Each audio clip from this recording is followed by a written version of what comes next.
இன்றைய ஹதீஸ். அஸ்ஸலாமு அலைக்கும் ரஹ்மத்துல்லாஹி வரகாத்துஹு. சூரா பக்ராவின் சிறப்புகள். அன்பானவர்களே, சூரா பக்ரா அப்படின்னா ஒரு சூரா மட்டும் அல்ல, முழு வாழ்க்கையும் வழிகாட்டி. இதில் நம்பிக்கை இருக்கு, அமல் இருக்கு, சோதனை இருக்கு, வெற்றி இருக்கு. நபி ஸல்லல்லாஹு அலைஹி வஸல்லம் சொன்னார்கள், சூரா பக்ராவை ஓதுறது வீட்டில் பரக்கத், அதை விடுறது இழப்பு. சகோதரர்களே, நம்ம வாழ்க்கையில் பரக்கத்து குறைஞ்சா, வருமானம் இருந்தால், நிம்மதி இல்லைனா சூரா பக்ராவை வாழ்க்கையில் கொண்டு வாங்க. இதில் கடன் பற்றிய வசனம் இருக்கு. உலகிலே மிக நீளமான ஆயத். அதன் அர்த்தம் என்ன? இஸ்லாம் நம் தினசரி வாழ்க்கை எவ்வளவும் கவனிக்கிறது. இதில் பொறுமை பற்றி சொல்லுது. பொறுமையும் தொழுகையும் கொண்டு உதவி தேடுங்கள்.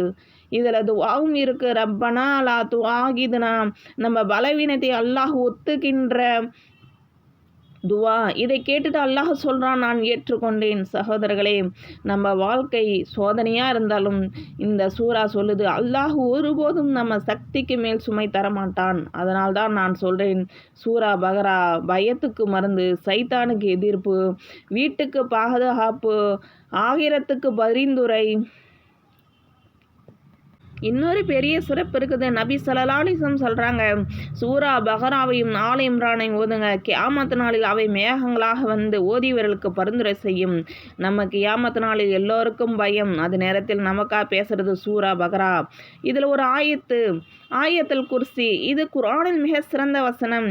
இரவு தூங்கும் முன் இதை ஓதினால் அல்லாஹ் தருவான். அன்பானவர்களே, நம்ம வாழ்க்கையில் தினமும் முடியலனா 3 நாளைக்கு ஒரு முறை சூரா பக்ரா ஓத முயற்சி பண்ணுங்க. இறுதியாக நான் என்னையும் உங்களையும் நினைச்சு சொல்கிறேன், குர்ஆன் நம்ம வாழ்க்கையில் அலங்காரம், நம் சூரா நம்ம வீட்டுக்கு பாதுகாப்பு. அதை விட்டுட்டோமா பிடிச்சு கொள்வோம்.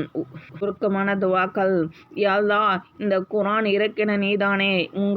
எங்கள் உள்ளங்களை இருக்கும் கவலை நீங்கி துடைத்து விடு யா அல்லாஹ். எங்கள் வீடுகளில் சூரா பக்ரா ஓதப்படும் வீடுகளாக ஆக்கி விடு யா அல்லாஹ்.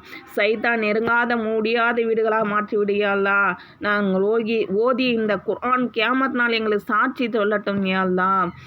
எங்கள் பாவங்களை மன்னித்து விடு அல்லாஹ். எங்கள் குடும்பங்கள் பரக்கத்தை தந்து விடு அல்லாஹ். எங்கள் மரணத்தை குர்ஆன் நாவில் இருக்கிற நிலையில் பரக்கத் ஏற்படு அல்லாஹ். அஸ்ஸலாமு அலைக்கும் ரஹ்மத்துல்லாஹி வரகாத்துஹு.